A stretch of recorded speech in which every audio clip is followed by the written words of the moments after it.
সাক্ষী কেউ ছিল না সে সময়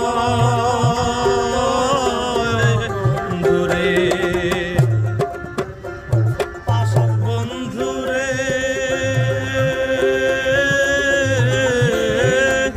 বলেছিলে আমার হবে মন দিয়াছি এই ভেবে